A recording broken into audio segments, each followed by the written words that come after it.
O Corinthians quer o técnico Fernando Diniz, que história é essa? Rafael Rolim e Marcelo Souto já inscreveram as chapas para a presidência do Fluminense, já corrigiram as inconsistências da primeira inscrição. E o Maracanã? Quem vai tomar conta do Maraca pelos próximos 6 meses? Eu conto tudo isso a partir de agora, não pule nenhuma parte, fique comigo até o final deste vídeo.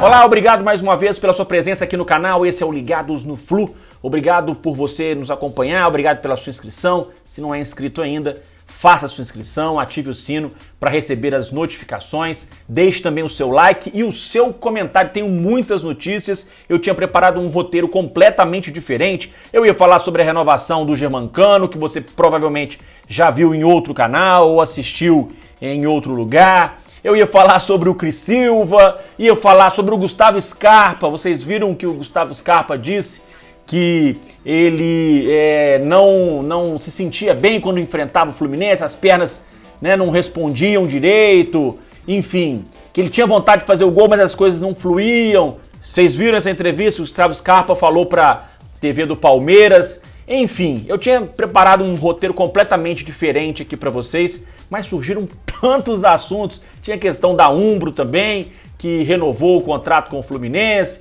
Eu ia falar aqui, sobre o Campeonato Brasileiro, que já está marcado no calendário do ano que vem, né? O início e o final do Campeonato Brasileiro, que vai ser de 15 de abril a 3 de dezembro. Eu tinha muita coisa para falar, vou ter que mudar tudo a partir de agora, porque é muita coisa que aconteceu e a gente então vai fazer aqui uma mudança de planos, beleza? Vamos falar então, gente, vamos começar falando sobre as eleições no Fluminense.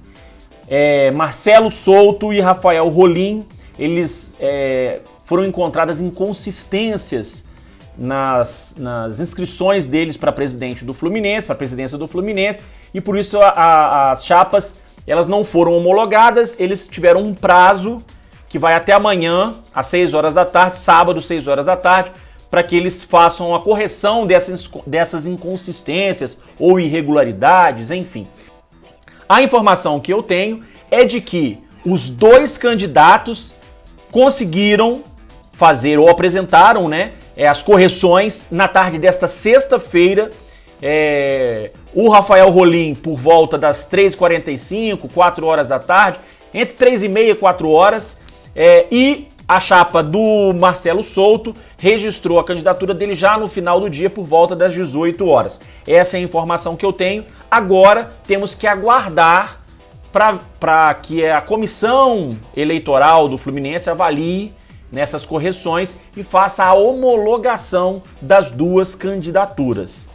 Então, os dois candidatos fizeram as inscrições, fizeram as correções, homologaram essas correções e a gente aguarda agora o resultado final para saber se as candidaturas vão ser homologadas ou não. Por enquanto, a única candidatura homologada é a do atual presidente, o Mário Bittencourt. Vamos passar para o próximo assunto, é muita coisa que a gente tem para falar aqui. Vamos falar já sobre o Fernando Diniz. Deixa eu ver para onde eu vou agora. Ok, Maracanã. Atenção, hein? O Maracanã, o Vasco queria tirar o Maracanã da dupla Fla-Flu. O Vasco é candidato, um dos candidatos na licitação do Maracanã, junto com a dupla Fla-Flu e também o pessoal do grupo Metrópolis também, os donos, também tem interesse. Enfim, o Vasco fez um pedido, inclusive, para assumir o Maracanã de forma provisória pelos próximos 6 meses. O contrato, esse contrato de 6 meses, essa permissão que o Flamengo e o Fluminense eles têm, ela se encerra agora, no mês de novembro.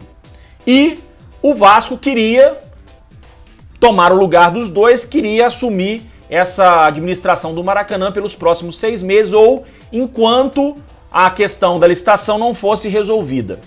Pois bem, o governo do Rio de Janeiro, ele prorrogou por mais 6 meses a concessão do Maracanã para Flamengo e Fluminense.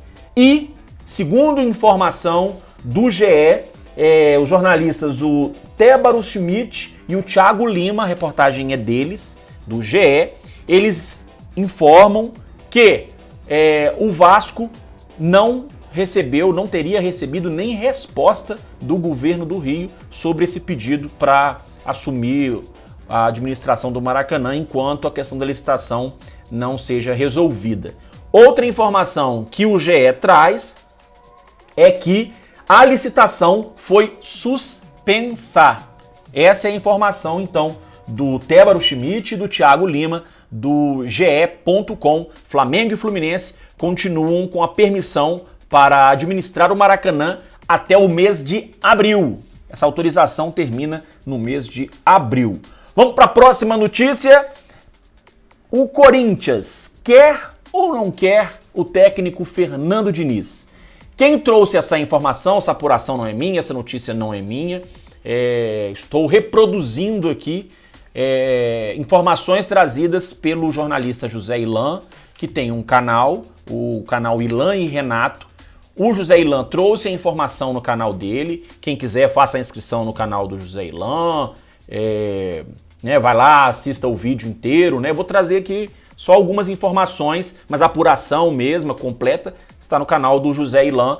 Quem quiser, dê um pulo lá, faça a sua inscrição, enfim. O José Ilan trazendo a informação de que ele conversou com o Carlos Cereto, que é outro jornalista que também tem um canal, o canal do Cereto, e que havia aí uma conversa nos bastidores do Corinthians de que o Corinthians poderia tentar a contratação do Fernando Diniz. O José Ilan fez a apuração dele e na apuração do José Ilan ele chegou à informação de que dificilmente o Fernando Diniz vai deixar o Fluminense. E aí agora, a partir de agora, entra a minha opinião, é só a minha visão sobre tudo isso. O Fernando Diniz é um técnico que se valorizou muito. Quando ele sai do São Paulo, o Fernando Diniz ele sai com uma imagem um pouco arranhada por causa daquela história do Tietê. O São Paulo perdeu o rendimento muito rápido e aí acabou perdendo o título brasileiro. Aí ele foi para o Vasco, não teve um trabalho muito bom. O time do Vasco também não oferecia um grande elenco para o Fernando Diniz. No Santos também, o trabalho também não desenvolveu. E o Fernando Diniz no Fluminense acertou a mão, acertou o time, fez uma temporada fantástica. O Fernando Diniz, junto com jogadores como o Cano, Arias, o Ganso, o André, enfim, junto com todos esses jogadores, o Fernando Diniz ele deu uma nova vida para esse time do Fluminense. Ele trouxe a torcida de volta para os estádios, ele trouxe o torcedor para o lado dele. E o Fernando Diniz, ele sempre deixou isso muito claro, que ele tem uma identificação muito grande com o Fluminense. Claro, só isso não é suficiente para manter ninguém numa empresa, num clube, em lugar nenhum. Isso aí é fato. Mas na minha opinião, o Fernando Diniz, por ele já estar trabalhando o planejamento para a próxima temporada, mesmo sem a gente saber quem vai ser o próximo presidente do Fluminense, ou se vai ser o Mário mesmo, o Fernando Diniz ele demonstra que ele está inserido na temporada 2023 no Fluminense. Então, acho muito difícil, eu acho quase impossível. O Corinthians pode até querer, aí já é outra história. O Corinthians pode querer, a torcida pode querer, diretoria, os jogadores. Mas daí o Fernando Diniz querer trocar o Fluminense nesse momento, acho assim, muito pouco provável. Essa é a minha opinião. A não ser que seja a seleção brasileira. Aí pode ser que a coisa mude de figura. O Fernando Diniz continua com o nome cotado. O Caio Ribeiro, o comentarista, esse jogador, disse essa semana que o técnico vai ser o Mano Menezes, o da seleção. Mas a CBF foi lá e desmentiu, disse que não tem nada disso. A CBF disse que não vai tocar nesse assunto antes do fim da Copa do Mundo. Mas o nome do Fernando Diniz, do Dorival Júnior, do Abel Ferreira do Palmeiras, todos esses nomes, eles estão ali, ó, entre os nomes mais comentados na imprensa. Então, hoje eu só veria a possibilidade do Fernando Diniz não continuar no Fluminense no ano que vem, se ele receber uma proposta da seleção. E digo mais, eu acho que se fosse o Fernando Diniz, o técnico da seleção, ele já teria recebido algum contato da CBF. Meus amigos, espero que vocês tenham gostado. Um grande abraço a todos. Até a próxima. Saudações tricolores.